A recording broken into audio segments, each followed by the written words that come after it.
Mega love shoutout po mga kaibigan. Ako po si Tech Shider at welcome sa aking YouTube channel. Narito po ako muli para ibahagi ang mga mahahalagang kaganapan sa imperyo ng Maharlika Kingdom of God Lupasag. Inilahad sa video ng ating mahal na Inang Reynang Helen Abdurajak.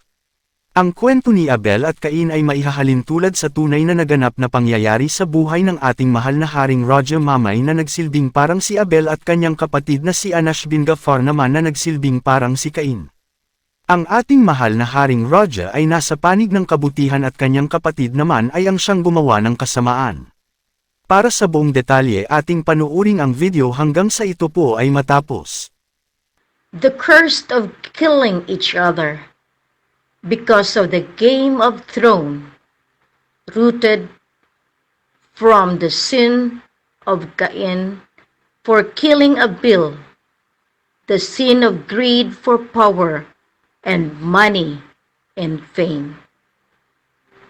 This is the fight of the two brothers that up to now are really fighting head-to-head collision.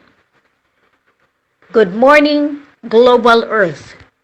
Good morning, all over the globe, listening to Queen Helen Imperial broadcast of today. I wish to say thank you to all our brothers and sisters who are now united in defending the rights and the freedom of the entirety of the global people suppressed and oppressed by the oligarch, by the blood of Cain. I say thank you to God Allah. Yesterday, there is already a temporary ceasefire between Russia and Ukraine. We hope that this will become already a start of the amicable settlement of negotiation, dialogue between the top leaders, between Putin and Zelensky and other intervener that is being sent to the area. It is timely. It is a part of the game of throne. As I projected, who is Putin, who is Duterte, who is Mahathir, and the participation of the global conspiracy. The white path, the appointed and chosen as Raja Mamay Abdurajak, Jamalul Kiram III, is the victim of this global conspiracy. The Abel, because it is the fight for what is right in accordance to the mandate of God Allah. Raja Mamay is my king, and he is chosen by our elders, and he gained the crown, the throne, the scepter, and the birthright by law of succession from Shariful Hashim Sultan Saidina Abu Bakar as the 34th Sultan of Sulu and North Borneo, directly from the living witness, the 33rd Sultan of Sulu and North Borneo, and the Royal Hashemite Sultanate of Sulu and Sabah. That is the difference between the brother who is contesting and the elder that he has is also the one that had stolen the identity of Ama Ali, Sultan Torun Lawan Dumaga Sharif Usman. So therefore, the claim and the stealing of power and authority rooted in the Game of Thrones and global conspiracy. The path of darkness is claimed, and as Sultan al-Nasiruddin Jamalul Alam Kiram, he is Al-Nas alias Anas Abdul Ghaffar in Malaysia. He has stolen the identity of the brother as Sultan Muhammad Mamay Abdurajak in Philippines and as Gamar bin Abdul Ghaffar. I have challenged the brother a long time ago, who really bullied me in Messenger, Facebook, texts, even calls, destroying my morals and his brother identity and standing. But he's the one used in Sabah standoff, Zamboanga standoff, Marawi seeds, now with claimants adulterating the documents. Alam Kiram, they are switching the name, but they didn't know that Alam, Alam is a title. It is called the light of the world.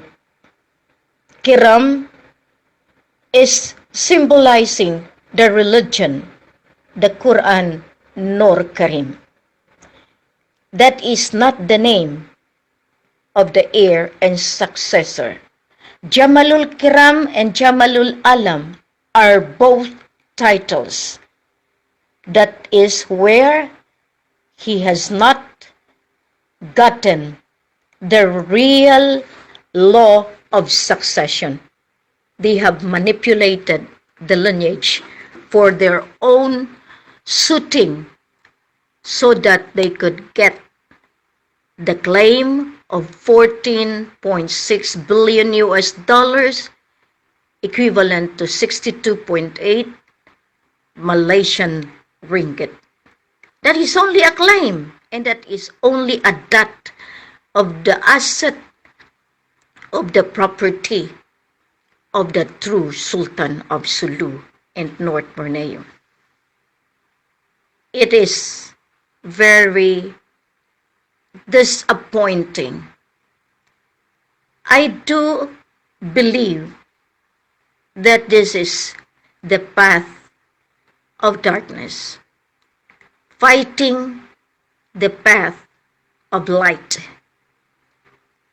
I have fought a hard way.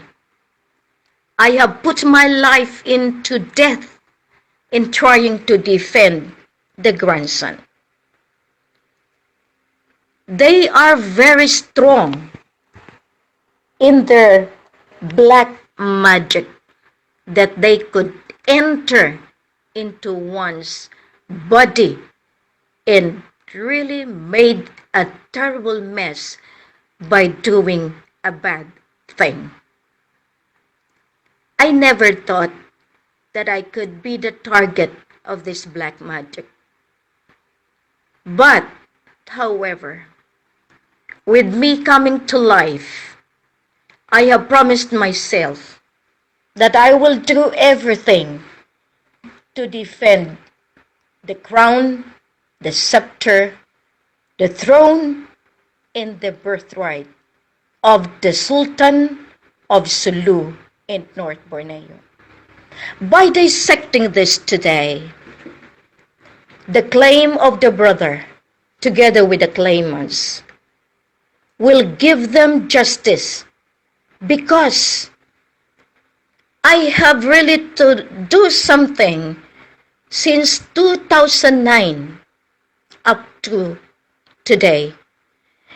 With them is the exact representation of the fight that is really full of evil, full of black forces, full of the evil desire to kill, to suppress, and to oppress and to enslave the poor.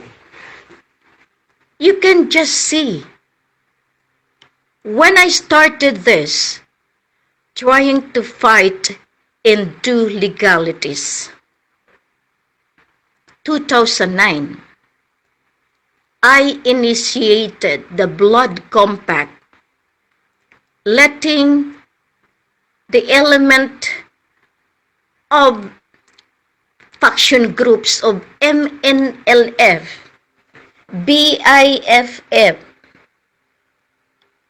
MILF, the Abu Sayyaf, the private armies, the clan of Pendatun, the clan of the one inside Ligwas and Mars contesting the ownership, the Raja Sulaiman peacekeeping group, special security forces, is already there to defend the true Sultan of Maguindanao, who is also the victim of the contending political sultan, the Manguda Dato, and other family. It is a challenge. It is a sacrificial path for me.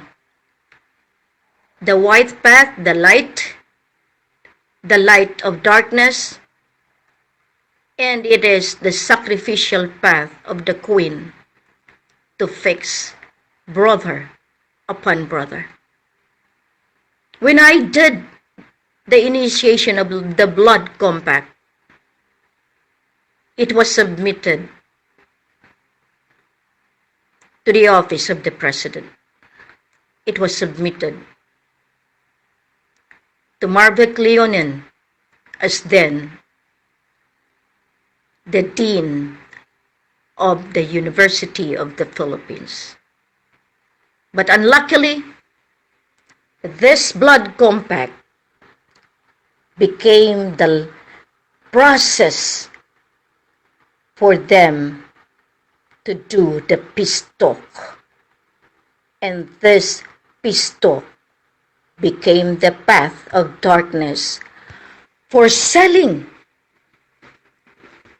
our documents to Malaysia. I made the skeletal framework on how to fix Mindanao, on how to fix all the faction group of Mindanao, the MILF, the MNLF, Abu Sayyaf, Ajang. So all of them were given the opportunity to join me for peace and prosperity. It is obvious that Malaysia has the strong power because of their greed to stay in power and to enjoy the money, the prestige coming from the ownership of sovereignty, the Sultan of Sulu in North Borneo, and the Royal Hashemite Sultanate of Sabah, Sultanate of Sulu. This is the main priority that I have inculcated to Raja Mamay. Your brother is your greatest enemy, as he is the one to kill you by contesting to the throne, the crown, because he is a man used by the dark force. He is the man who really becomes greedy when it comes to power and money. And all of you listening right now, all of you that are benefiting from the money that he is bringing from Malaysia, do you know that that is the money coming from the blood money of all those Filipino migrants with no documents? They are arresting apprehending and extracting a lot of money. And then here he is being hailed by the family who are benefiting from him in Zamboanga, in Sulu. And they are allying to him because he has money being paid by Malaysian government, by Sabah government. And yet, you family, you should be ashamed of the queen sacrificing day and night, protecting your own brother too. Raja Mamay, you are not supposedly to defend the darkness. You should be the one to encourage the brother to surrender to the light. But instead, you are trying to do all the lies, saying that you do not know him, saying that you do not even know that he is in Maimbong right now. You are all liars because you are benefiting to the money being paid by the blood of the Filipino migrants in Sabah. Just imagine that. I would always use imagine for you to think, for you to see. Without Queen Helen asserting, protecting, guarding the brother, he could have died already. And to tell you, he died 3 times. But I believe in my power, in the power of light, because Raja, the blood of the Sharif, once outsmarted, we can always survive death. Besides, Sultan Pandala Pasandalat was with me when the time that I installed Raja Mamay as the Sultan of Sulu in Takurong City at that. It is the time that I summoned the soul, the roh, the spirit of Jamalul Kiram II. And he came. And that is that you cannot get from the installation that I have. I have always the chances, I have always the marking that they will support me, the blood of the true Sultan of Sulu and North Borneo. And you claimants, and you brother, you used also the lineage of your uncle Jamalul Kiram II, whose real name is Sultan Sahibul Gari Abdurajak of Maimbong Sulu. Maimbong Sulu. Now, all claimants, Muidsul Pain Lailtan Kiram, all of you Pulalun that had been part of this claim together with them. And thank you for the blood of Pulalun that joined me in peace and prosperity. Maimbong is the ruled Jambangan, the palace of the Kiram. The Likup Adam and the Baiputi Indanan is the palace of the Jamalul Alam. I am from the blood of Jamalul Alam, and now Ama Ali is the blood of the Kirams, also saying that I am not only from Alam, but I am also from the Kiram.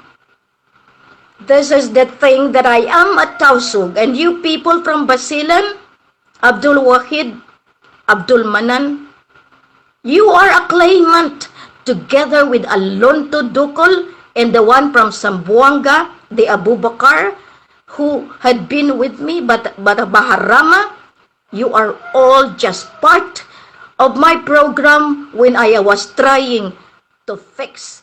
When you were given authority and you took up the pieces, in fact, the 476 pages, and I am trying to tell the lawyers They are all stealer. They are all stealing my documents, changing but the same verbiage. It is a shameful part of you, lawyers, judges, government, political, military. You are all full of, we call this, under the spell of darkness. Have you ever thought that because of them the war erupted in Russia? Because of the greed for power and money, Putin and Duterte had already designed this. About the war in Lanao, in Marawi Seeds, the brother is in General Santos, of where I was also sleeping and saying that the brother is the same face as the brother Mamay. Look at their faces. They are almost the same. That's why people cannot decide if he is Raja Mamay, the true one, or the impostor who uses the identity of the brother Gamar bin Abdul Gapar and Muhammad Gamar Mamay Hassan Abdurajak. The path of darkness and the path of light. I have declared that one should be put behind bars, and those that harboring them is also liable for participating in the criminal act. The identity theft is a very heinous crime that leading to killing, physical killings such as the Zamboanga standoff, Sabah standoff. They were there. They were there. That's why I was telling the Malaysian investigator calling me, who is this Clayman Sultan. I can prove to you they have pictures because there is someone instigating the puppet, the global conspiracy as written by PGMA and the Bush. It is a specific way of getting Sabah under the global conspiracy. Imagine, they want to Christianize the entire sovereignty. I had been posting that. That is coming from Nur Miswari, the old man. This one is the young one, presenting that is also identity theft, stealing the identity of the father. All of you will be held criminal for this. That is a criminal act. That is a sin against humanity. That is the curse of Cain, of killing Abel. So you are into the path of darkness, which I have been saying that I have to fix between the dark and the light. I have been doing my job. Now, even Malaysia is liable. Even the Philippines is liable. That's why it is now absolute monarchy, because you continuously doing the evil by political drama, military drama, and now doing all of this. That's why all of those candidates, you will be sorry, because if you continue the election, once you are seated, you will be the one to be litigated by the crime, by the sin of your predecessor from 1950 up to 2022. I have given you 5 years, as I had been saying, and it ended, the grace period, in 2018. Now it is to be until September 16, 2023, the grace period. If you will not listen and you will have to do the election, then I will impose the rectificatory form of government wherein no one can escape. No one of you can defy me anymore. Because my mandate is from Allah, from God. This is now the divine governance I am telling you. I am not Helen only. The Spirit of God reigning in my heart and in my soul will be the one to litigate you under the divine rule. I have read to you the divine decree, and I can put it into decree again if you will not listen and stop the war. Russia, we are prepared to get your back up, and you will be nothing into the face of the earth. Malaysia, once we have to get back the back up, you are nothing. You cannot operate your banking system. Listen now, you people of the world. Stop the war. Put peace and prosperity. Let God, Allah, reign into this earth again, not Satan. I have commanded you. Go back. Go back to Him who created you. Do not push me to do the law that will implicate you all. Stop claimants, mangudadato, ampatuan, all of you from Maguindanao. Honor your sultan. Kayulawan, Pandala, Pasandalan. All of you Lanao, honor your sultan. Sultan Al-Nasir, Ramil Ismail. All of you Sok Sergeant, honor your sultan. Sultan Pokan Marangit. Sultanate of Rizal in Antipolo, honor. Sultan of Visayas, Sultan Jerry Silog. Sultan of Panay Islands, Sultan Edgar Lopez. And all of you that are appointed, go now as princess, as by you have your territorial domain. Do not be hard-headed. Once I decide something that is for your own good, as I look into your eyes right now, listen carefully before I strip you off of that power and authority I have given you. I am giving you the power because I know you can do it in the name of God of Allah. But if you are stubborn, then I will get back what I have given to you. In the name of God, in the name of Allah. Thank you very much. And I wish you all today good health, good life, and may you live in the light, not in the darkness. Ang higit na paghangad sa korona ng kaharian ay nagdudulot ng kasamaan o lagim para lang magwagi sa trono.